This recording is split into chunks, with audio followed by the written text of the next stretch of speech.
যেহেতু এরা সবাই মানসিকভাবে মোরালি তারা কাজ করতে পারে না, একজন হত্যাকারী কিভাবে কাজ করবে, এই ধরনের একটা দুর্বলতা তাদের ভিতরে কাজ করছে। আইন শৃঙ্খলা পরিস্থিতি সেই জন্য সুন্দরভাবে তারা রক্ষা করতে পারছে না, এবং যারা আছে most of them are criminal. এই ক্রিমিনালটা আমি উচিত ছিল আমাদের স্বরাষ্ট্র মন্ত্রণালয় এবং ডক্টর ইউনূসের, যে এতদিন কিন্তু একটা নতুন পুলিশ গঠন করে ফেলতে পারতাম ট্রেনিং দিয়ে, এই 6 মাসের ট্রেনিং দিয়ে কিন্তু আমরা নতুন পুলিশ গঠন করতে পারব। গাজীপুরে হামলার ঘটনায় ওসি প্রত্যাহার, ক্ষমা চাইলেন মহানগর পুলিশ কমিশনার। এটি গাজীপুরে যে ঘটনা ঘটেছে, পাল্টা হামলায় বৈষম্য বিরোধী ছাত্র আন্দোলন বাহিনী। তো এই যে বিভিন্ন অরাজকতার মাধ্যমে আমরা যেভাবে দেশে একটা অস্থিতিশীল পরিবেশ তৈরি করছি, এবং এই পরিস্থিতি নিয়ন্ত্রণ করার জন্য আবার এই যে বিভিন্ন বাহিনী যে যৌথ অভিযানের নামে যা কিছু করার চেষ্টা করছে, এটা যদি কোনো মতে সফল না হয় তাহলে এই বাহিনীগুলোর অস্তিত্বই থাকবে না। গাজীপুরের ওসি কেন আওয়ামী লীগ নেতাদের ছেড়ে দিয়েছে? দর্শক, গাজীপুরে যেই হামলা হয়েছে ছাত্রদের উপর, সেই হামলার সময় গাজীপুরে থানায় ফোন দেওয়া হয়েছে, পুলিশ কোনো ব্যবস্থা নেয়নি। পুলিশ ইচ্ছা করে ব্যবস্থা নেয়। কেন ব্যবস্থা নেয়নি? এই ব্যবস্থা না নেওয়ার কারণে কয়েকজন পুলিশ প্রত্যাহার হয়েছেন, কয়েকজন ক্ষমা চেয়ে চাকরি টিকিয়ে রেখেছেন। তো গাজীপুরের এই ওসিদেরকে নিয়ে নতুন কিছু তথ্য ফাঁস করেছেন আবেগজন সেনা কর্নেল। তারা তো আসলে বুঝতে পারবেন যে গাজীপুরের ওসিরা গোপনে মূলত আওয়ামী লীগের সাথে কাজ করছে গাজীপুরে একটি ভয়ঙ্কর ঘটনা ঘটানোর জন্য। আমরা তার আলোচনা শুনবো, এরপর বিস্তারিত কথা বলবো। আপনি নির্বাচন কথাটা কিসের জন্য আসেন? এখন আমার পুরো দেহ আক্রান্ত হয়ে আছে বিভিন্ন আঘাতে। একটা দেহ আপনার আক্রান্ত আঘাতে আঘাতে, আমার পা ভাঙা, আমার হাত ভাঙা, আমার সারা শরীরে খোঁজপ্যাঁচড়া হয়ে গেছে, ব্যাধিতে আক্রান্ত। হ্যাঁ, আপনি এই সুস্থতা না আসা পর্যন্ত আপনি বিয়ে করবেন? আপনাকে কেউ বিয়ে দিবে? আপনার তো সুস্থ করতে হবে আপনার শরীরকে, শরীরটাকে সুস্থ। বাংলাদেশটা তো কত বিক্ষত দেশ, এই ক্ষত বিক্ষত দেশকে ডক্টর ইউনূসের মতো সরকার পারবে এই ক্ষত সারাতে? কারণ উনি লোভী লোক না, উনি জোর করে ক্ষমতায় বসান নাই, জনগণ তাকে বসাইছে, ছাত্র জনতা বসাইছে, আন্দোলনকারী যারা, তারা তাকে ডেকে নিয়ে আসছে। তো তার উপরে আস্থা রেখে তাকে সময় দেন, এই রিপেয়ারগুলো করুক, ক্ষত বিক্ষত দেহটাকে সুস্থ করুক, তারপরে নির্বাচন দেন। নির্বাচন করলে তখন আপনার আনন্দ ফুর্তি করে নির্বাচন করেন, ভোট দিবেন, এবং দেশটা যাতে আবার সুশাসন প্রতিষ্ঠিত হয় সেইভাবে নির্বাচন হোক, সেটা করতে তো সময় দিতে হবে। এখন যদি নির্বাচন দেন, চোর বাটপারগুলো আবার এমপি হবে, মন্ত্রী হবে, তাদের তো বিচার হয় নাই। সব দলেই তো চোর বাটপার আছে, সেই চোর বাটপারদের তো মামলা মোকদ্দমা আছে, ওরাই তো আবার ইলেকশন করবে। সুতরাং এইগুলো না সারিয়ে নির্বাচন দেওয়াটা আমি সমীচীন মনে করি না। হ্যাঁ, অবশ্যই গণতন্ত্র প্রতিষ্ঠা করতে হবে, সেই গণতন্ত্র প্রতিষ্ঠা করার জন্য গণতান্ত্রিক পরিবেশ সৃষ্টি করার পরে তারপরে নির্বাচন হবে। জামাতের আমির বলেছেন সার্বিক পরিস্থিতির জন্য শেখ হাসিনা নিজেই দায়ী। আপনি কি বলবেন? অবশ্যই উনি সঠিক কথা বলেছেন, এবং উনি তো এখন জাতীয় নেতায় পরিণত হয়েছেন। আমি দেখেছি বিভিন্ন জায়গায় উনি কথাবার্তা বলেন, বা অনেক সময় উনি অপ্রাসঙ্গিক কথাও বলে থাকেন, যেটার সাথে দেশের স্বার্থ যায় না। ওনার মতো এই নেতার অনেক কথা বিভ্রান্ত হয়ে যায় আমরা। তাকে যদি এটা বলে থাকেন যে দায়ী, অবশ্যই দায়ী সে, কোনো সন্দেহ নাই। তবে এই সাথে তাকে ইন্ডিয়ার নামটা বলা উচিত ছিল, কেননা ইন্ডিয়া তো লালন পালন করে তারে। আপনি হত্যাকারীকে বলবেন যে আপনি দায়ী, অবশ্যই, কিন্তু হত্যাকারীকে যে পাঠাইছে তার কথা বলতে হবে না আপনার? তাহলে কিসের আপনি সঠিক কথা বললেন? আপনাকে হত্যাকারীর কথাও বলতে হবে, এবং হত্যা যারা করাইছে, অর্ডার দিয়েছে, তাদেরকেও আপনার বলতে হবে যে একইভাবে ইন্ডিয়াও দায়ী এই জন্য, এটা বলতে হবে। তাইলে সঠিক কথাটা আরও সঠিক হতো। বাংলাদেশ এবং ইন্ডিয়ার মধ্যকার সম্পর্ক কেমন হওয়া উচিত বলে মনে করেন? বাংলাদেশ এবং ইন্ডিয়ার সম্পর্ক, বাংলাদেশের মানুষ চায় ইন্ডিয়ার সাথে ভালো সম্পর্ক হোক, সব সময় চায়। বাংলাদেশের মানুষ চায় ইন্ডিয়া আমাদের বন্ধুপ্রতিম দেশ হিসাবে থাকবে। কিন্তু সমস্যাটা হলো ইন্ডিয়ার উগ্রবাদী সরকারের, চরমপন্থী হিন্দুত্ববাদী সরকার, ব্রাহ্মণ্যবাদ, এটা হলো সবচেয়ে বড় সমস্যা। তারা অন্য মানুষকে মানুষ বলে গণ্য করে না। তার নরেন্দ্র মোদীর বক্তব্য শোনেন, একই সাথে অমিত শাহের বক্তব্য শোনেন, এবং সকল হিন্দু নেতাদের বক্তব্য শোনেন, বিজেপির নেতাদের বক্তব্য শোনেন, কংগ্রেসের নেতাদের বক্তব্য শোনেন, সব বাংলাদেশ বিরোধী বক্তব্য। তারা চায় না আমাদের দেশটা শান্তিতে থাকুক। যদি চাইতো তাহলে হাসিনাকে দীর্ঘ 16 বছর লালন পালন করতো না। তারা জানতো হাসিনার জনপ্রিয়তা শূন্যের কোঠায়, কিন্তু তারপরে তো তারা হাসিনাকে লালন পালন করেছে, ignoring the mass people of Bangladesh. 18 crore people of Bangladesh, 18 কোটি মানুষ তাদের কাছে গুরুত্বপূর্ণ নয়। গুরুত্বপূর্ণ হলো হাসিনা, গুরুত্বপূর্ণ হলো এই দেশের মাটি তাদের জন্য। সুতরাং আপনি বন্ধুত্ব তার সাথেই করবেন যারা উইন উইন সিচুয়েশনে বন্ধুত্ব করতে হোক, ভালো আমি বাসবো এবং ভালোবাসা পাবো, একপক্ষীয় কোনো ভালোবাসা হয় না। ইন্ডিয়া তখনই আমাদের থেকে আরও বেশি বন্ধুত্বপূর্ণ সম্পর্ক গড়ে তুলতে পারবে যখন তারা আমাদের প্রতি সেই মনোভাব দেখাবে, দেশের জনগণের প্রতি। এখনও তো সকল হত্যাকারীরা ইন্ডিয়ার আশ্রয় রয়েছে। কিভাবে আমরা বলতে পারি তারা আমাদের বন্ধু? বলেন, হাসিনার যে ফেসিস্ট, হাসিনা যে লক্ষ লক্ষ লোকের হত্যাকারী, গুম হত্যাকারী, সেই লোকটা দেশ লুণ্ঠনকারী, দেশের ইতিহাস ধ্বংসকারী, ও শিক্ষা ধ্বংসকারী, বিচার ব্যবস্থা ধ্বংসকারী, সব ধ্বংস করে দিয়ে সেই দেশে আশ্রয় নিয়েছে, সেই দেশ আশ্রয় দিয়েছে, ভিসা ছাড়া আশ্রয় দিয়েছে। এখানে কোনো তাদের অ্যারেস্ট করে না। আর বাংলাদেশের একটা বৈধ লোক যদি সেখানে যায় তাকে আপনি অ্যারেস্ট করে ফেলান, তাহলে তাকে কিভাবে আপনি বন্ধু হিসেবে আশ্রয় দেবেন? আপনার ছেলেকে হত্যা করছে, ছেলেকে হত্যা করে হত্যাকারী আরেক আমার বাসায় আশ্রয় নিয়েছে, আমি কি আপনার বন্ধু হতে পারি? কখনো না। সুতরাং এইখানে ইন্ডিয়া বন্ধুত্ব আমরা চাই, বাট উইন উইন সিচুয়েশনে। শেখ হাসিনা সরকার পক্ষাত এবং পরোক্ষভাবে ইন্ডিয়া সাপোর্ট করে গিয়েছে, কিন্তু প্রশ্ন হচ্ছে ইন্ডিয়ান সরকার হওয়ার পরেও বর্ডারের কিলিং, যেটা বর্ডার হত্যা, সেটা কেন থামে না? আসলে তো ইন্ডিয়া এই দেশকে দেশ মনে করে না, তারা তো কখনো এই দেশকে স্বীকৃতি দেয় নাই মনে প্রাণে। যেটা দিচ্ছে এটা শুধু আনুষ্ঠানিকতা মাত্র। তারা তো তাদের সংবিধান, তাদের মূল যে তাদের ইচ্ছা, তাদের যে লক্ষ্য উদ্দেশ্য, সেখানে কিন্তু তারা অখণ্ড ভারতে বিশ্বাসী, অখণ্ড ভারতে। দেখেন তো তাদের পার্লামেন্ট ভবনে যে মুরাল টানিয়েছে, মুরালে কি বাংলাদেশ তাদের দেশের ভিতর ঢুকায় দেয় নাই? পার্লামেন্ট কি একটা অফিসিয়াল জায়গা না? সেই মুরালটা কি সাধুদেরকে দিয়ে উদ্বোধন করানো হয় নাই, 40 জন সাধুকে দিয়ে? এটা কি অফিসিয়াল না? তারা তো এই দেশকে মানেই না। সুতরাং মানুষ তো এখানে বিষয়ই না। তারা মানুষ হত্যা করেছে, করতেছে। এখন আমাদের সময় এসেছে রুখে দাঁড়ানোর। আর আওয়ামী লীগকে সৃষ্টিত করা হয়েছে হত্যা করার জন্য। সুতরাং এটা আশ্চর্য হওয়ার কিছু নাই।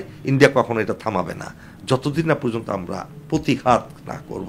হ্যাঁ, আমাদের বিডিআর সেই কাজটা ইদানিং করে যাচ্ছে। 5ই আগস্টের পর, অভ্যুত্থানের পর বিডিআর হত্যার বিষয়ে, সেনাবাহিনী, বিডিআর, এই বিষয়গুলোকে আপনি কিভাবে দেখছেন? এই বিডিআরের মতো জঘন্য হত্যাকাণ্ড পৃথিবীর ইতিহাসে আর একটা নাই। কার্নেজ বলা হয়েছিল কেনা, হত্যাযজ্ঞ। এই হত্যাযজ্ঞ তো কোনো সাধারণ বিষয় না। পৃথিবীতে একটাই ঘটনা ঘটেছে যেখানে 57 জন চৌকস মিলিটারি অফিসারকে এই ফেব্রুয়ারি মাসের 25-26 তারিখে দিনে দুপুরে নির্মম নৃশংসভাবে হত্যা করা হয়েছে। এবং এই বিচার ইনশাআল্লাহ হবেই বাংলার মাটিতে। দেখেন, একটা জেনারেল ফজলুর রহমান, ALM ফজলুর রহমানের নেতৃত্বে একটা কমিশন, স্বাধীন কমিশন গঠন করা হয়েছে এবং ওনাকে সুপ্রিম কোর্টের বিচারকের মর্যাদা দিয়ে, বাকি কমিটির লোকদেরকে হাইকোর্টের বিচারকের মর্যাদা দিয়ে এই কমিটিটা গঠন করেছে। স্বাধীন কমিশন, মানে এখানে এই স্বাধীন কমিশন এত কালে এত সুন্দর কমিশন, শক্তিশালী কমিশন হয় নাই। তারা যে কাউকে সমন জারি করতে পারবে এবং সেই তাদের নিতে পারে, সাক্ষী সাপোর্ট নিতে পারবে। সুতরাং আমি খুব আশাবাদী, ইনশাল্লাহ এই ফেব্রুয়ারি মাসেই অনেক সুখবর আমরা শুনতে পারবো এই বিডিআর হত্যাকাণ্ডের। আপনি কি, অনেকেই বলেছেন অন্তর্বর্তী সরকার ব্যর্থ, আপনি কি তাই বলবেন? অন্তর্বর্তীকালীন সরকার ব্যর্থ কেন বলবেন? তাইলে এই 16 বছর তখন এত জাগ্রত হন নাই কেন? তাদের দুর্বলতা থাকতে পারে, সেই দুর্বলতাগুলো আমরা জানি। ডক্টর ইউনূস একজন উদার মনের মানুষ, উনি কঠিন হতে পারেন না। এটা যদি দুর্বলতা হিসাবে দেখেন তাহলে দুর্বল। উনি তো ইচ্ছা করলে বলতে পারতেন যে এই যে আইন শৃঙ্খলা যারা বরখালাপ করবে তাদেরকে ধরো, মারো, বলতে পারতেন। করেন নাই তো। আর্মি তো আছে গ্রাউন্ডে, কই আর্মি কি অত্যাচার করেছে কারোর প্রতি? দু একটা ঘটনা ঘটছে, সেটা হইতেই পারে, সেটা মনের অগোচরে কিংবা অজান্তে অনিচ্ছায় হয়ে যায়, সেটাও ভিন্ন জিনিস। কিন্তু ইন্টেনশনালি তো কেউ অন্যায় করে নাই। যারা করছে সবই তো ওই আওয়ামী লীগের লেসপন্সার। এখন ডক্টর ইউনূস এই দিকে দুর্বল, আমি বলবো তিনি আওয়ামী লীগ লেসপন্সারদের বিরুদ্ধে এখনও কঠিন ব্যবস্থা গ্রহণ করেন নাই। যদি করতেন তাহলে মানুষ তাকে দুর্বল বলতো না। কেননা আপনাকে মনে রাখতে হবে, আপনি বিচারকের আসনে তো একটা কথা আছে না, দণ্ডিতের সাথে দণ্ডদাতা কাঁধে যাবে সমান আঘাতে, সর্বশ্রেষ্ঠ সে বিচার।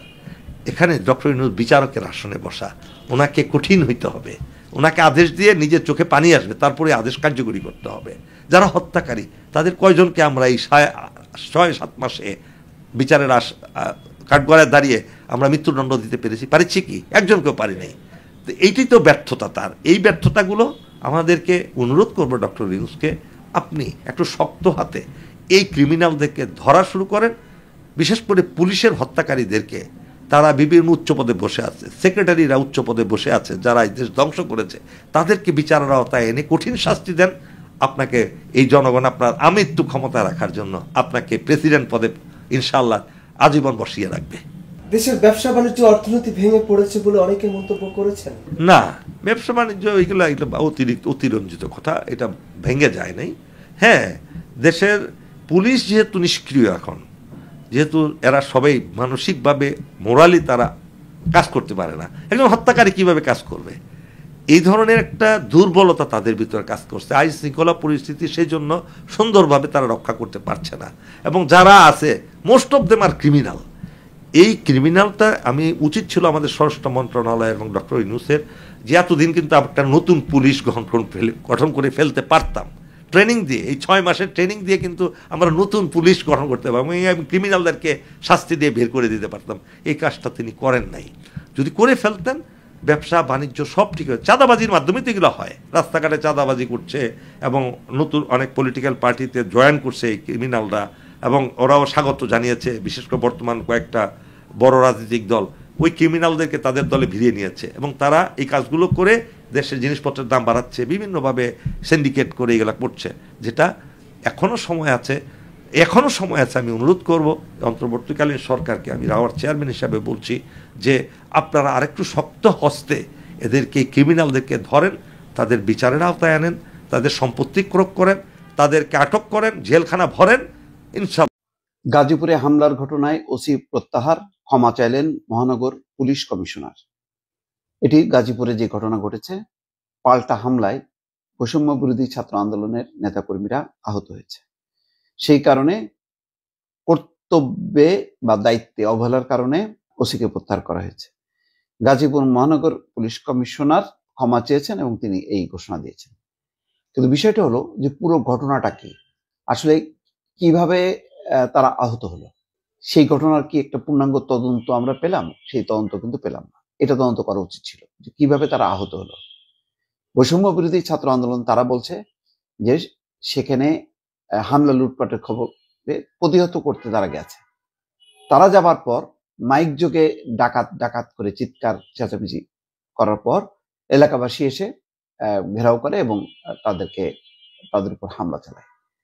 এখন এরকম ঘটনা কিন্তু কোথাও ঘটেনি, যেখানে জনতা যেই সারা দেশব্যাপী যেখানে বিভিন্ন জায়গায় যে হামলা হলো, লুটপাট হলো, ভাঙচুর হলো, আগুন পোড়ানো হলো, সেখানে যারা হামলা লুটপাট চালালো, যে ঘটনাকে অনাকাঙ্ক্ষিত এবং অনভিপ্রেত বলছেন ডক্টর মোহাম্মদ ইউনূসের সরকার, বলছেন যে এই ঘটনাগুলো ঘটানো যাবে না, আইন নিজের হাতে তুলে নেওয়া যাবে না, সেখানে কোথাও পুলিশ বা অন্য কেউ বাধা দিয়েছে এই ঘটনায়, এরকম কিন্তু রিপোর্ট পাওয়া যায়নি। বরং তারা অবাধে লুটপাট করেছে। খোদ রাজধানী ঢাকায় 32 নম্বরে 2 থেকে 3 দিন পর্যন্ত সবাই ইট, তারপরে রড, সিমেন্ট যা যা আছে মানে সবগুলো কেটে কেটে কেটে করাত দিয়ে কেটে কেটে নিয়ে গেছে, সবার প্রকাশ্য ঘটনায়। কোথাও তো বাধাপ্রাপ্ত হয়নি।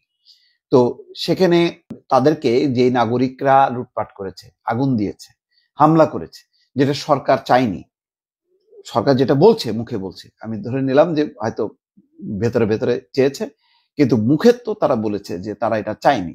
তো চায়নি এই কারণে সেই না চাওয়ার পক্ষে পুলিশ প্রশাসন বা বৈষম্য বিরোধী ছাত্র আন্দোলন কোথাও যে সেটা প্রতিহত করতে যায়নি। কিন্তু গাজীপুরে সেই আকম মোজাম্মেল হকের বাড়িতে এত রাতে মানে কারা হামলা চালালো আর কেনই বা তাদেরকে প্রতিহত করতে গেল, এর আগে তো কোথাও এরকম ঘটনা ঘটেনি।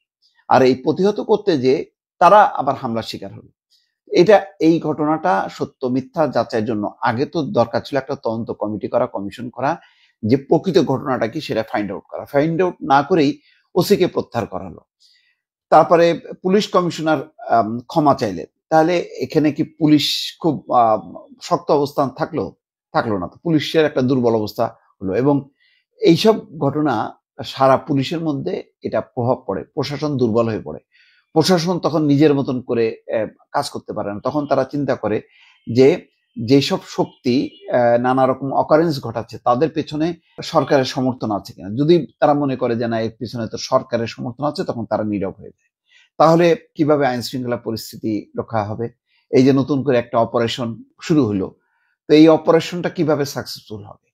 অপারেশন যখন কেউ শুরু করবে তখন তো সে মানবে না যে মানে আইনের বাইরে যারাই যেটা করবে তার বিরুদ্ধে অপারেশন চালাবে।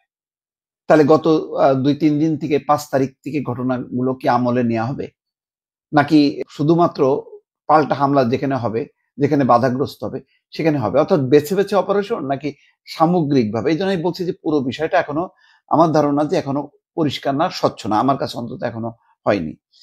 আচ্ছা, পুলিশ কমিশনার কি বলছেন যে গতকাল রাতে যে ঘটনাটি ঘটেছে তাতে পুলিশ বাহিনীর পক্ষ থেকে আমি ক্ষমা চাচ্ছি। হ্যাঁ, একটা ক্ষমা তারা চাইতে পারে যে পুরো হামলাটা তারা প্রতিহত করতে পারেনি, কিন্তু কোথাও তো হামলা যে হয়েছে যতগুলো জায়গায়, তাহলে তো সমস্ত জায়গায় পুলিশের ওসি এসপি সবার তো চাকরি যাওয়ার কথা, তাদের প্রত্যাহার হওয়ার কথা। হামলা তো শুধু আকাম ও মুজাম্মেল হকের ওখানে হয়নি, বাড়িতে হয়নি, হামলা হচ্ছে 32 নম্বরে হয়েছে। তো এই 32 নম্বরের দায় কে নেবে? তারপরে সুধাসদনের দায় কে নেবে? তারপরে বিভিন্ন জায়গায় জায়গায় যে আওয়ামী লীগের বলা হচ্ছে যে এটা হলো স্বৈরাচারের দুশ্মন, তো দুশ্মনদের বিরুদ্ধে যখন নাকি হামলা চালানো হয়, তো গণঅভ্যুত্থান বাদ দিয়ে বাকি সময় যখন নাকি একটা এক্সিস্টিং সরকার থাকে তখন হামলার ঘটনা ঘটলে সেটা কি আইন শৃঙ্খলা কর্তৃপক্ষ আইনের বাইরে কেউ ঘটাতে পারে? মানে এটার ব্যাখ্যা কি হবে? আন্তর্জাতিকভাবে যখন নাকি বিভিন্ন মানবাধিকার সংগঠন গুলো যখন নাকি এই ব্যাপারে প্রশ্ন করে তখন উত্তর কি হবে? যে জনতা হামলা চালিয়েছে, জনতা হামলা চালিয়েছে, জনতা হামলাটা প্রতিরোধ করার জন্য পুলিশের কি সেখানে কার্যকর ছিল নাকি ছিল না? যে বর্ণনাগুলো আমরা দেখলাম সুধাসদন, কোথাও পুলিশ ছিল না। ফায়ার সার্ভিস বলছে যে আমরা আগুন নিভাতে যাইনি, কেননা আমাদের কোনো নিরাপত্তা নেই। তো সুতরাং এই অবস্থায় তাহলে ফায়ার সার্ভিসকে, পুলিশকে যতগুলো জায়গায় হলো সেই সব জায়গায় পুলিশকে জবাবদিহির আওতায় আনা হবে কি হবে না? যদি আওতায় না আনা হয় তাহলে এই অপারেশন কিভাবে চালানো হবে? পুলিশ কি করবে এখন এই অবস্থায়? কার পক্ষে যাবে, কার বিপক্ষে যাবে? অনেকগুলো প্রশ্ন আসছে দর্শক। এটা খুবই স্পর্শকাতর বিষয় দর্শক। আমি জানি যে আমার এই বক্তব্যে হয়তো কেউ কেউ আহত হচ্ছেন, কিন্তু এটা তো হলো ভ্যালিড পয়েন্টগুলো, যে ভ্যালিড পয়েন্টগুলো নিয়ে শেখ হাসিনার সময় কথা বলেছি।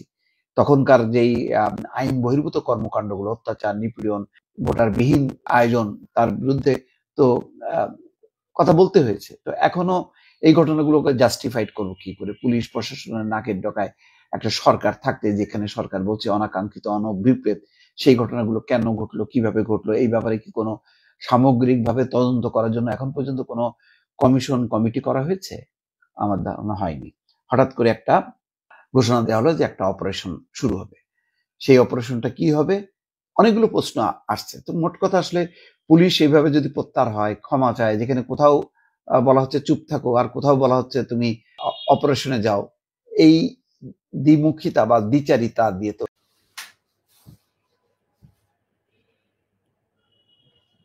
আসসালামু আলাইকুম ওয়া রাহমাতুল্লাহি ওয়া বারাকাতুহু। সম্মানিত দর্শক, আশা করি আপনারা যে যেখানে আছেন ভালো আছেন। অন্তরের অন্তঃস্থল থেকে আপনাদের জন্য দোয়া করছি। এর কারণ হলো বাংলাদেশে এখন আমরা যারা সাধারণ জনগণ রয়েছি, তাদের বেঁচে থাকার একমাত্র অবলম্বন হলো আশা। অর্থাৎ দুনিয়াতে যদি আপনি বেঁচে থাকতে চান, আপনার হৃদয় ভরা আশা থাকতে হবে। আপনি যদি হতাশ হয়ে পড়েন তাহলে আপনি 1 সেকেন্ডও এই সমাজে টিকতে পারবেন না। তো আল্লাহ রাব্বুল আলামিন যেন আপনাদের হৃদয়ে, সবার হৃদয়ে আশার সঞ্চার করে দেন, এই দোয়া করছি। আর দ্বিতীয় যে বিষয়টি আপনাদের জন্য দরকার সেটি হলো মহান আল্লাহর প্রতি অপার যে ভরসা, ধৈর্য এবং যত আকুতি, যত মিনতি একমাত্র আল্লাহ রাব্বুল আলামিনের নিকটই পেশ করতে হবে। একটি রাষ্ট্র, একটি দেশ যেভাবে চলে দৃশ্যমান, সেটা ইসলামী হুকুমত বলেন, খ্রিস্টান বলেন বা ওয়েস্টার্ন কান্ট্রি বলেন, রাষ্ট্রের যে অঙ্গ প্রতিষ্ঠানগুলো থাকে, অর্গানগুলো থাকে, সেগুলোর প্রতি যে ধরনের ভরসা থাকে মানুষের, সেই ভরসাটা আমরা এখন পাচ্ছি না। মারামারি, হানাহানি, চুরি, ডাকাতি, রাহাজানি সীমাহীনভাবে বেড়ে চলেছে। গাজীপুরে যে ঘটনা ঘটলো বা আজকে যে ঘটনাগুলো ঘটছে, তার আগে নারায়ণগঞ্জে যে ঘটনা ঘটলো, সারা বাংলাদেশে যে ঘটনাগুলো ঘটে চলেছে, এগুলোকে আপনি অরাজকতা যদি বলেন, খুব ছোট করে বলা হবে। এগুলোকে যদি মাছরান্নায় বলেন, অর্থাৎ বড় মাছগুলো ছোট মাছকে খেয়ে ফেলে, এটা যদি বলেন না, তাও বলা যাবে না। এটা হলো এরকম যে আমি আপনার সঙ্গে পারি না, বুদ্ধিতে পারি না, শক্তিতে পারি না। তখন আপনার পোষা প্রাণী গরু ছাগলের সঙ্গে যদি আমি জিদ দেখাই, রাগারাগি করি, মারধর করি, আপনি সামনে দাঁড়িয়ে আছেন, আপনার সঙ্গে আমি পারলাম না, আপনার ছাগলকে ধরে গালের উপর দুটো ঠাস করে চড় বসিয়ে দিলাম, বা রাতের আধারে আপনার দুটো গরু নিয়ে জবাই করে ইচ্ছা মতো জিয়াফত খেলাম। তো এরকম যে একটা মানুষ যখন মানুষের সাথে না পারে, দ্বিতীয় স্তরে সে করে কি, পশুর সঙ্গে, তার সহায় সম্পত্তির সঙ্গে, দুর্বলের সঙ্গে সে লড়াই সংগ্রাম করে। আর মানুষ যখন একেবারে সর্বনিম্ন পর্যায়ে পৌঁছে যায়, তখন মানুষ করে কি, মাটির সঙ্গে লড়াই করে, ইট পাথরের সঙ্গে লড়াই করে, তারপর যাকে বলা হয় প্রাণহীন বস্তুর সঙ্গে লড়াই করে। এবং এখন আমাদের সমাজের একটা অংশ, এই যে যারা বাড়িঘর ভাঙছেন, তারপরে ইট বালু সিমেন্টের সঙ্গে মারামারি করছেন, তাদের মন এবং মস্তিষ্ক কোন পর্যায়ে চলে গিয়েছে, এটা হয়তো আগামী দিনে যারা সমাজের বিশ্লেষক তারাই বলতে পারবেন। এখানে একটা বিষয় হলো যে সমাজের এই অরাজকতা অবশেষে আমাদের যে সরকার বাহাদুর, তো সেই সরকার বাহাদুরের নজরে এসেছে এবং তারা এই অরাজকতা বন্ধ করার জন্য তারা একটি যৌথ বাহিনীর অভিযান পরিচালনা করবেন। যৌথ বাহিনী মানে সেনাবাহিনী, পুলিশ, র্যাব, বিডিআর বা বিজিবি, তারপর অন্যান্য যারা আছে, যত বাহিনী, আনসার, চৌকিদার থেকে শুরু করে সবাই। তো এই যে যৌথ বাহিনী যৌথ অপারেশন পরিচালনা করবে, নাম দিয়েছে অপারেশন ডেভিল হান্ট। তো এখন অপারেশন ডেভিল হান্ট, এই তিনটি শব্দ নিদারুণ, এরকম যারা এই শব্দটা আবিষ্কার করেছেন, প্রথমত তাদেরকে ধন্যবাদ।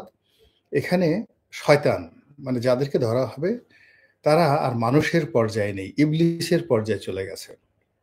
এবং সরকারের পক্ষ থেকে বলা হচ্ছে যে এরা এই ইবলিসদেরকে হান্ট করতে হবে। এখানে হান্ট বলতে, শিকার বলতে যেটি বোঝায়, জীবন্ত ধরা, জীবন্ত যদি ধরা না যায় তাদেরকে আহত করা, গুলি করা, আর যদি সেটা না হয় তাদেরকে মেরে ফেলা। অর্থাৎ আপনি যখন শিকার করতে যান, সেটা বাঘ শিকার করতে যান, হরিণ শিকার করতে যান, ইঁদুর বা বিড়াল যাই শিকার করতে যান, সেখানে আপনার অবাধ স্বাধীনতা থাকে যা কিছু তাই করার। তো সেইভাবে অবাধ স্বাধীনতা নিয়ে যৌথ বাহিনী আজ রাত থেকে মাঠে নামবে, অপারেশন ডেভিল হান্ট। তো এটা হলো অপারেশন, শিকারের কথা। ডেভিল শয়তান। এখন আপনি শয়তান আখ্যা দিয়েছেন, শয়তান তো বস্তুগত বিষয় নয়, দৃশ্যমান কোনো বিষয় নয়। ডেভিল কোনো বস্তুগত বিষয় নয়, অবস্তুগত বিষয়। ডেভিল একটা চিন্তা, ডেভিল বা শয়তান একটা অশরীরী আত্মা। আরও যদি স্পষ্ট করে বলেন, এটা জিন, এরা জিন সম্প্রদায়ভুক্ত, আল্লাহর অবাধ্য হয়ে যাওয়া সম্প্রদায়, সেই সম্প্রদায়ের নেতা ইবলিস। তো সেই ইবলিসকে সাধারণত ডেভিল বলা হয়।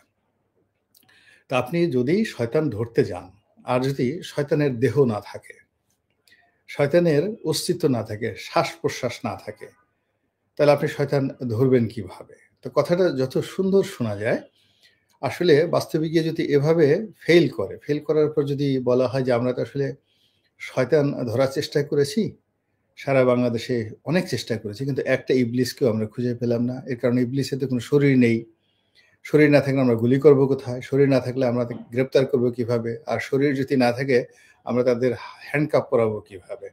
তো এইভাবে অপারেশন ডেভিল হান্ট নিয়ে যদি ব্যর্থতা আসে, তাহলে নানা রকম ঠাট্টা মশকরা এরকম হবে। 2 নম্বর হলো যে কারা, হু আর দ্য এভিল। অনেক সময় আমরা মানুষকে শয়তানের সঙ্গে তুলনা করি, যদিও এটা খুবই খারাপ একটি সিস্টেম বা উদাহরণের। কারণ হলো মানুষের যে বদমাইশি, এটা শয়তান এই বদমাইশি জানে না। এবং আমরা এই সমাজে বসে এরকম অনেক কিছু করি যেগুলো দেখে ইবলিস অবাক হয়ে যায় এবং একা চিন্তা করে, গালে হাত দিয়ে মাঝে মধ্যে আত্মহত্যা করতে চায় যে এটা কেন হচ্ছে। এই মানুষ এই শয়তানি শিখলো কোত্থেকে? হে আল্লাহ, তুমি আমাকে উঠিয়ে নাও, কিয়ামত দিয়ে দাও, আমার আর সহ্য হচ্ছে না, এই দুনিয়াতে মানুষ এইরকম শয়তানি করছে, যেই শয়তানি তুমি আমি জানিও না। বোঝার চেষ্টা করুন, শয়তান কিন্তু আপনার মনে ওয়াসা দেওয়ার জন্য সে রোবট। শয়তান এবং ফেরেশতা বেসিক্যালি আল্লাহ রাব্বুল আলামিনের তৈরি করা রোবট। সে স্বতন্ত্রভাবে কোনো কিছু করতে পারে না, তার কোনো আর্টিফিশিয়াল ইন্টেলিজেন্সও নেই। যতটুকু জ্ঞান, যতটুকু বুদ্ধি আল্লাহ রাব্বুল আলামিন তাদেরকে দিয়েছেন, জিন এবং ফেরেশতাকে, ওর বাইরে কিয়ামত পর্যন্ত তারা আর যেতে পারবে না। ফলে এ যুগে মানুষ যে সকল কুবুদ্ধি আবিষ্কার করেছে, মন্দ জিনিস আবিষ্কার করেছে, এই যে ব্যাংক লুট করা, তারপরে শেষে শেয়ার মার্কেট লুট করা, এই জিনিসগুলো শয়তান জানে না। তো শয়তান জানে না, এজন্য হয় কি যে মানুষের যে বদমাইশি, মানুষের যে অপকর্ম, এগুলোকে অনেক সময় শয়তানের সাথে তুলনা করে, মানে শয়তানকে অপমান করা হয় এবং শয়তানকে আরো যাকে বলা হয় তার প্রতি অবিচার করা হয়, মানুষ তার চেয়ে খারাপ কাজ করে। তো এখন সেই ধরনের খারাপ মানুষকে ধরার জন্য আমাদের যারা যৌথ বাহিনী তারা মাঠে নামার ঘোষণা দিয়েছেন। এখন এটার ফল কি হতে পারে এবং এটার ফলাফল ভালো হলে কি হবে, মন্দ হলে কি হবে, এই নিয়ে আলোচনা করব। তার আগে একটু দেখে নেই যে কারা কারা আমার সঙ্গে আছেন। সম্মানিত দর্শক, আমরা প্রায় 8 মিনিট কথা বলেছি। এখানে 3140 জন ভাই বোনেরা আমাদের সঙ্গে আছেন। আর আপনি কি চাচ্ছেন আওয়ামী লীগ এসে আরো জনগণ মারুক? ভাইরা, আমি অবশ্যই চাচ্ছি না আওয়ামী লীগ এসে আরো জনগণ মারুক। আমি আওয়ামী লীগ দ্বারা ক্ষতিগ্রস্ত আবু কাউসার, কিন্তু আমি চাচ্ছি যে আমি বেঁচে থাকি, আওয়ামী লীগের যারা নিরপরাধ লোক আছে তাদের প্রতি অত্যাচার না হোক, এইগুলো একটা। কিন্তু সবাই রনি আরেকজনে যেটা বলেছেন, বড় ভাই আপনার দলের হাল, অনেকে অনেক কথা বলছেন। আমি শুধুমাত্র যেগুলো দেখছি যে কোনো চম্বুক সেগুলো 25শে মার্চের সার্চ লাইটের মতো হবে ভাই, একজনে বলছেন 1971 সালের 25শে মার্চের সার্চ লাইটের মতো হবে। স্যার শিরোনামটা ফ্যাকাশে হয়েছে। তারপরে হলো আপনি কি চাচ্ছেন, তারপরে ভাই এটা হচ্ছে স্বাধীনতার হাল। আচ্ছা বাজি, আসল কথা বলেন। আচ্ছা শাহ আলম, আসল কথা বলবো, সাহস করে সত্য উঠিয়ে ধরেন, না হয় ইতিহাস ক্ষমা করবে না। ভাইরে, আমি এই যে যতটুকু মানুষ এই ক্ষুদ্র শহরে এক অফিসে একা বসে বসে এই যতটুকু ইতিহাস চর্চা করছি, দোয়া করবেন। আমি চেষ্টা করছি ভাই, সবকিছু করছি। তারপরে একজন বলছেন দেলোয়ার ভূঁইয়া, রনি ভাই আমি আপনাকে চিনি 2009 সাল থেকে, কিন্তু এখনো আপনাকে বুঝতে পারলাম না আপনি কোন মতবাদের লোক, আপনি খারাপ না ভালো, হয়তো আমার জ্ঞানের সীমাবদ্ধ। দেলোয়ার হোসেন ভাই, দেলোয়ার ভূঁইয়া, আপনি 2009 সাল থেকে আমাকে চিনেন, কিভাবে চিনেন? আপনি তো কাছাকাছি এসে আমাকে কখনো চিনেননি। আমি আসলে কোনো দলের সেবাদাস নই। আগে যখন আওয়ামী লীগ করতাম আওয়ামী লীগের সেবাদাস নই, এখন বিএনপি করি, বিএনপির সেবাদাস নই। ভালো যেটা, ভালোকে ভালো বলি, মন্দকে মন্দ বলি, এবং সবসময় জনগণের পক্ষে, ন্যায়ের পক্ষে। এবং এই কাজ করতে গিয়ে এমপি হওয়ার দরকার নাই, মন্ত্রী হওয়ার দরকার নাই, স্বার্থ দরকার নাই, ব্যবসা বাণিজ্য কোনো কিছু করার দরকার নাই। সত্য কথা বলে যেতে চাই। এই যে আল্লাহ রাব্বুল আলামিন দুটো ঠোঁট দিয়েছেন, জিহ্বা দিয়েছেন, আমি এটা শুকরিয়া আদায় করতে চাই। আর সুন্দর একজন মানুষ হিসেবে আল্লাহ রাব্বুল আলামিন দুনিয়াতে পাঠিয়েছেন, একজন মানুষ হিসেবে মরতে চাই, অমানুষ হিসেবে মরতে চাই না। আমরা ডেভিল হান্ট মানি না, এটি ডেভিড হান্ট এরিনের কাছে। তারপরে বাড়িতে হামলা করতে গেছে টুকাই গুলা, প্রতিবাদ করে তারা উল্টো অপরাধী হয়ে গেল। তারপরে জয় বাংলা, তোমার জয় মা কোথায়, তোমাদের জয় মা কোথায়? আচ্ছা গেল, এটা খুব ভালো একজন কথা বলে মোহাম্মদ মিজান।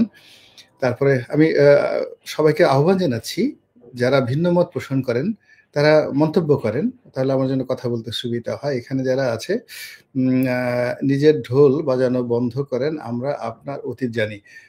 71 এবং আমরা, আপনি আমার অতীত কিছুই জানেন না। 71 এবং আমরা, অতীত যদি জানেন তাহলে এই কথা বলতেন না। আপনি যদি অতীত জানতে চান, আমার অফিসে একদিন আসেন, আমার আশেপাশের যারা লোকজন আছে তাদেরকে জিজ্ঞাসা করেন, আমার পরিবার, গ্রাম, আমার লেখাপড়া। আপনি আমার সম্পর্কে কিছুই জানেন না, না জেনে যে কথাগুলো বলছেন সেগুলো আপনি আপনার নিজের প্রতি জুলুম করছেন, ভীষণ রকম জুলুম করছেন। আমি এই শহরে এই যে অফিসে বসে অফিস করছি, যেটা দেখেন এটা 1997 সন থেকে এটা আমার নিজের অফিস। 1997, আপনার বয়স কত? আমি ব্যবসা করি 91 সন থেকে, 1991 থেকে ব্যবসা করি। আমি চাকরি করি 1986 সন থেকে, 1986 থেকে, প্রায় 41 বছর হয়ে গেল। আপনি আমার কি জানেন বলেন? এই চাকরি, লেখাপড়া, যে বিশাল জীবনে দেশে দেশের বাইরে আমি কত মানুষের সাথে কাজ করেছি, আপনি তাদের কয়জনকে চিনেন বলেন? এই যে ৭১ এবং আমরা নিজেরা। তো যাই হোক, সমন্বয়কদের বিরুদ্ধে আর যারা আছে ধানমন্ডি শহরে সারা দেশব্যাপী বাড়িঘরে হামলা অগ্নিসংযোগ করলো ছাত্র জনতা, আমরা গাজীপুরের ছাত্র জনতা।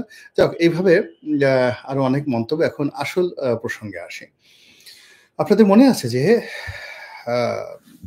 এই ধরনের যে অপারেশনগুলো হয়, যৌথ বাহিনীর যে অপারেশনগুলো হয়, এগুলো শেষ পর্যন্ত কোনো কেন্দ্রীয় কমান্ড থাকে না। অর্থাৎ এই যে যৌথ বাহিনী মাঠে নেমে গিয়েছে, ধরুন উপজেলা পর্যায়ে একজন মেজর দায়িত্বে থাকবেন, জেলা পর্যায়ে হয়তো একজন লেফটেন্যান্ট কর্নেল থাকবেন, এরপরে একজন ব্রিগেড কমান্ডার সেই বিভাগ নিয়ন্ত্রণ করবেন। এইভাবে সাধারণত হয়, এবং সেই ব্রিগেড কমান্ডারকে আবার GOC, general officer commanding, major জেনারেলের অধীনে তারা নিয়ন্ত্রণ করবেন। তো এই নিয়ন্ত্রণটি সাধারণত কাগজে কলমে হয়, কিন্তু যখন অপারেশন চলে তখন এই জিনিসগুলো হয় না। আমাদের দেশে বেশ কয়েকটি অপারেশন হয়েছে, যেমন অপারেশন সার্চ লাইট 1971 সনের মার্চ মাসের 25 তারিখে, যে নির্মমতার কারণে বাংলাদেশে মুক্তিযুদ্ধ অনিবার্য হয়ে পড়েছিল, এবং পাকিস্তান সেনাবাহিনী যদি সেই রাতে সেই নির্মমতা না দেখাতো, তাহলে এই যে 26শে মার্চের মতো ঘটনা হয়তো আরো পরে ঘটতো। এই গেল এক।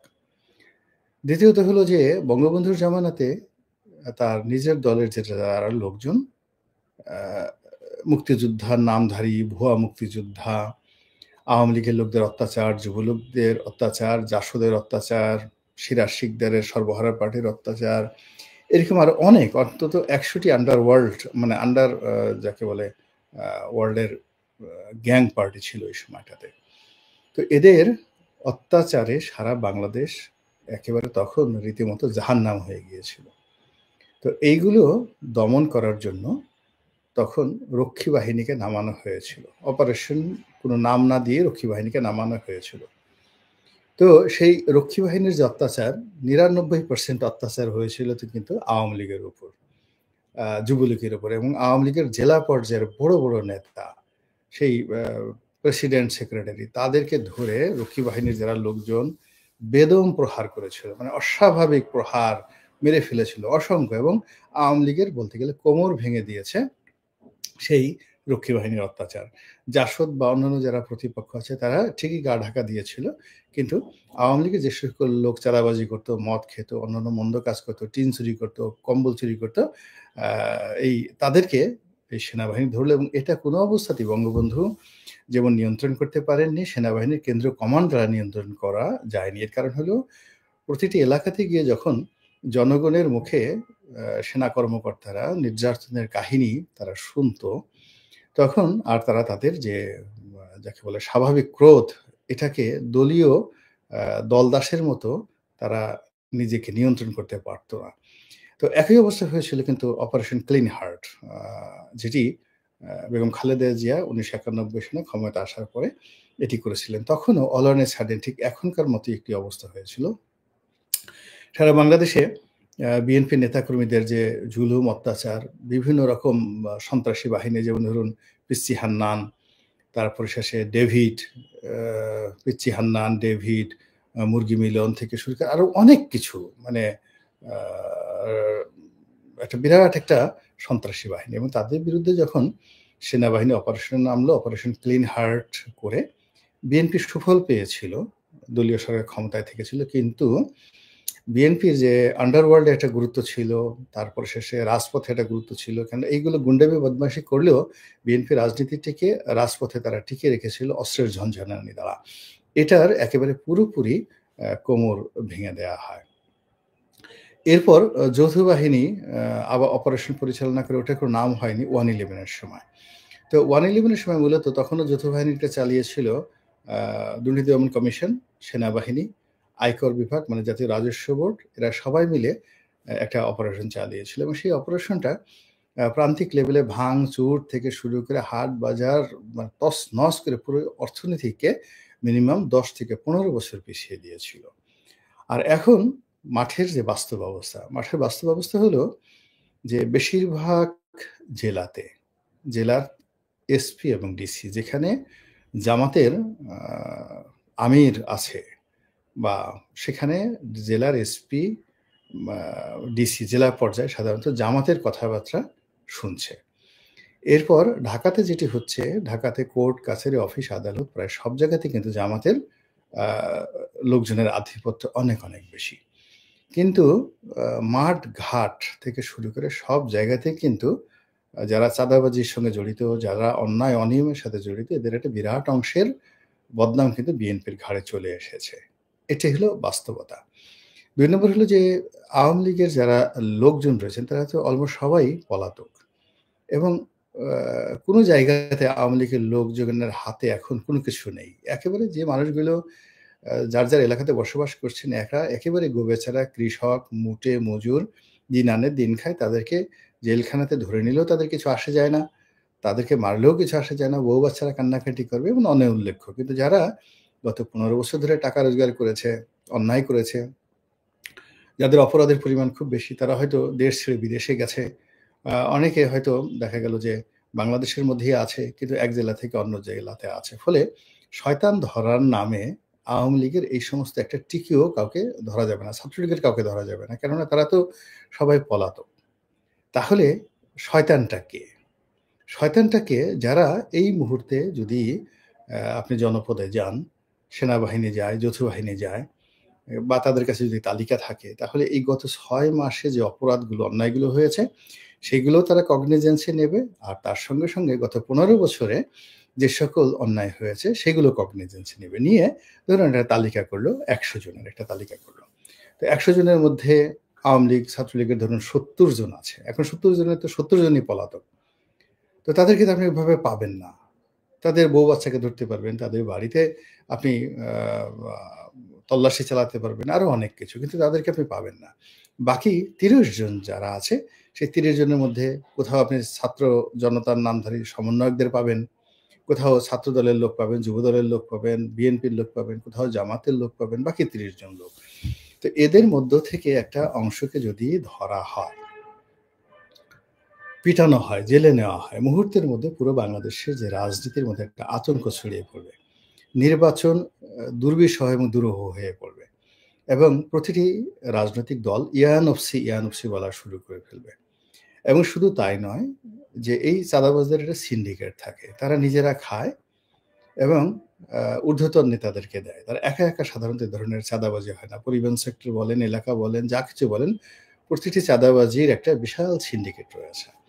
এখন সেই সিন্ডিকেট বাড়তে বাড়তে যখন কেন্দ্রীয় বড় কোনো নেতার নাম আসবে, এরকম কোনো রাজনৈতিক দলের যদি সেরকম বড় কোনো নেতা, এই চাঁদাবাজ যাদেরকে ধরা হবে, অন্যায় যারা করেছে গত ৭-৮ মাসে তাদেরকে ধরা হবে, তাদের সঙ্গে যদি স্বীকারোক্তিতে তাদের নাম চলে আসে, এবং এটা আসবেই। এবং আর্মির যে পিটুনি, ও মাই গড, আর্মির পিটুনি তো আপনারা দেখেছেন। এই পিটুনির কোনো হয় না। ও আব্বার নাম ভুলে যাবে এবং সব কথা বলে দিবে। তো বলে দিতে গিয়ে সে যদি বলে যে অমুককে আমি টাকা দিয়েছি, এমনকি আওয়ামী লীগের কোনো লোক যদি ধরা পড়ে, সে যদি স্থানীয় অন্য কোনো পান্ডাকে বা বিএনপির লোককে বা জামাতের লোককে কোনো টাকা দিয়ে থাকে, সুযোগ দিয়ে থাকে, সেই কথাও কিন্তু সে বলে দেবে। এবং সে বলে দেওয়ার পরে যৌথ বাহিনী যখন সেই বড় নেতাদেরকে গ্রেপ্তার করবে, তখন বুঝতে পারেন যে এই পরিবেশ এবং পরিস্থিতি কোন পর্যায়ে চলে যাবে। সেক্ষেত্রে যদি ইতিবাচক ধরি, মানে সবকিছুই একেবারে রিয়েলি হান্ট হলো, মানে শয়তান ধরলো। তো শয়তান ধরার কর্মটি যদি শতভাগ সুন্দরভাবে হয়, সেক্ষেত্রে ডক্টর মোহাম্মদ ইউনূসের যে ক্ষমতা, এটি নিষ্কণ্টক হবে, এবং তার কি টিকে কেউ স্পর্শ করতে পারবে না। এবং তিনি এই যে এখন আমরা যারা নির্বাচন নিয়ে কথা বলছি, দ্রুত নির্বাচনের কথা বলছি, এই নামটি আগামী ১-২ বছরের মধ্যে উচ্চারণ করার মতো লোক পাবে না। তিনি যেভাবে চালাবেন ওইভাবেই দেশ চলবে, যদি এই অপারেশনটা সফল হয়। কিন্তু আল্লাহ না করুক, যদি এই অপারেশনটি এই গত ৬ মাসের আরও অনেক অপারেশনের মতো ব্যর্থ হয়, তাহলে প্রসব করে, তাহলে এই বাহিনীগুলোই আগামীতে যাকে বলা হয় প্রশ্নের মুখোমুখি হবে। আর সেই অবস্থাতে পার্শ্ববর্তী দেশ আওয়ামী লীগ কি সুযোগ নিতে পারে, পাকিস্তান কি সুযোগ নিতে পারে, চায়না কি সুযোগ নিতে পারে, সেই ব্যাপারে সংক্ষিপ্ত আলোচনা করে আজকের এই বক্তব্য শেষ করবো। কিন্তু তার আগে আবার একটু দেখে আসি যে কারা কারা আছেন। সম্মানিত দর্শক, প্রায় 22 মিনিট কথা বলেছি। অনেকে আছেন, ৫,৭৯৪ জন ভাই বোনেরা আমাদের সঙ্গে আছেন। আওয়ামী লীগ অভিভাবক খুঁজতে কিন্তু পাচ্ছে না। আমার মনে হয় সমন্বয়ক সবাই ভয় পেয়েছে। আওয়ামী লীগ এখন রাজপথে নেই। এখন যা পাইছে কথা, তারপরে চুরি ডাকাতি করার স্বাধীনতা চাই। আপনার মতো পলিটিশিয়ান জামায়াত ইসলামীর দরকার। জামায়াত ইসলামীতে আমার মতো পলিটিশিয়ান দরকার নাই রে ভাই। জামায়াত ইসলামী যারা করে তারা বাইবন শিবির হিসেবে করে। আমরা যারা আমি তো মনে করি যে আমার মস্তিষ্কে সেই আওয়ামী লীগের রাজনীতি যেটা এদের শুরু, সেখান থেকে আওয়ামী লীগের সঙ্গে বনিবনা হয় নাই। লিবারেল একটি পার্টি বিএনপিতে আছি। এখন সে বিএনপিতে কুলহারা রমণীর মতো, যার জন্য এটা হবে না। একজনে বলছে বোকাচোদা। বোকাচোদা ভালো, খলিল। মনের দুঃখ, এই যে ভদ্রলোক বলছেন বোকাচোদা, খুব ভালো লাগলো। এই কারণে আপনার অনেক রাগ এবং অনেক ক্রোধ, এবং আপনি মানসিকভাবে যে কোনো অবস্থায় ভালো নেই। আপনার হয়তো চাকরি নেই, পেট খারাপ, শরীর খারাপ। আপনি শরীরের যত্ন নেন, এবং দরকার হলে আমাকে আরও 10টা গালি দেন। গালি দেওয়ার পরেও আপনার যদি একটু ভালো লাগে মিস্টার খলিল, আমি ভালো লাগবে। তারপরে শেষে হলো রাজাকার মুক্ত বাংলাদেশ চাই, ডেভিল হ্যান্ড আর একটা আছে, গালি দিচ্ছে একজন, ওইটা উচ্চারণ করতে পারবো না। এরপর ভাই আপনার জন্য দোয়া, আপনার আদর্শ আছে ভাই, দেশটাকে বাঁচান। আপনি সঠিক বলেছেন। আমি একজন মালয়েশিয়া প্রবাসী, এখনো এমিরেটি পাসপোর্ট দিন, তাই 6 মাস হলো রেনিউ করতে দিয়েছি। এই যে একজন প্রবাসী ভাই বলেছেন, আমি একজন মালয়েশিয়া প্রবাসী, এখনো এমআরটি পাসপোর্ট পাইনি, মেশিন রিডেবল পাসপোর্ট পাইনি, 6 মাস হলো রিনিউ করতে দিয়েছি। এই হলো বাস্তব অবস্থা। যাই হোক, অনেকক্ষণ হয়ে গেছে, প্রায় 24 মিনিট।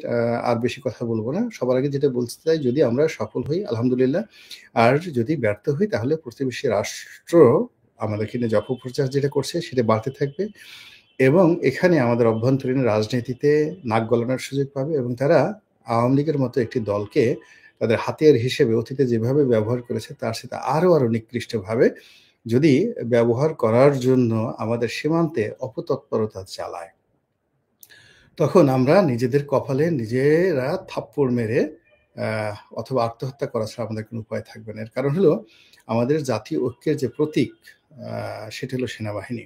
আমাদের আইনশৃঙ্খলা রক্ষার যে হাতিয়ার, সেটা হলো আমাদের পুলিশ বাহিনী। তো এই যে বিভিন্ন অরাজকতার মাধ্যমে আমরা যেভাবে দেশে একটা অস্থিতিশীল পরিবেশ তৈরি করছি, এবং এই পরিস্থিতি নিয়ন্ত্রণ করার জন্য আবার এই যে বিভিন্ন বাহিনী যে যৌথ অভিযানের নামে যা কিছু করার চেষ্টা করছে, এটা যদি কোনো মতে সফল না হয় তাহলে এই বাহিনীগুলোর অস্তিত্বই থাকবে না। এরা বেতন ভাতা পাবে কোত্থেকে? এবং এখন আমরা যারা সাধারণ মানুষ, এদের মধ্যে যারা ভিক্ষুক তারা ভিক্ষা করবে, যারা চোর চুরি করবে, ডাকাতি করবে, যারা ব্যবসা বাণিজ্য করে তারা টুকটাক তারা চলতে পারবে। কিন্তু এই যে সরকারি কর্মকর্তা কর্মচারী যারা আছে 20 লাখ লোক, এরা যদি এদেরকে 3 মাসের বেতন না দেন, আপনি দেখবেন যে মুহূর্তের মধ্যে তারা না খেয়ে মরে যাবে। এই যে মানে নতুন কিছু একটা করবে, সেটা সচিব বলেন, মেজর জেনারেল বলেন, কর্নেল বলেন, তাদেরকে যদি বলেন যে আগামী 6 মাস তোমাদেরকে বেতন দেওয়া হবে না, ক্যান্টনমেন্টের মধ্যে বের হয়ে একটু দুনিয়াটা দেখো এবং নিজে উপার্জন করো, নিজে উপার্জন করো, 3 মাসের স্যালারি উপার্জন করো, আপনি গিয়ে দেখবেন মুহূর্তের মধ্যে সকলের মধ্যে একটা ডিজাস্টার শুরু হয়ে যাবে। তো এখন এই যে আমরা তাদেরকে বেতন দিচ্ছি বা তারা বেতন ভাতা পাচ্ছে, এটা তো দেশের অর্থনীতির অবস্থা যখন ভালো থাকে, স্বাভাবিক থাকে, তখন আমরা দিতে পারি। আদারওয়াইজ এই যে বিশাল আমাদের জাতীয় বাজেটের প্রায় 7 থেকে 8 লক্ষ কোটি টাকা বাজেট, এই বাজেটের অলমোস্ট 40% আমরা কেবলই মাত্র এই এদের স্যালারি এবং বেতন ভাতা বাবদ আমরা খরচ করি। পৃথিবীর কোনো দেশে এরকম ব্যয়বহুল ম্যানেজমেন্ট আর নেই। তো এই কাজটা আমরা করছি। এখন যদি দেশ অস্থিতিশীল হয়, আমরা তো সরকারি কর্মকর্তাদেরকে বেতন দিতে পারবো না। ফলে এই যে সরকারি কর্মকর্তা যারা আছে তাদের প্রতি স্বনির্বন্ধ অনুরোধ, রাজনীতির কুটচালে জড়াবেন না।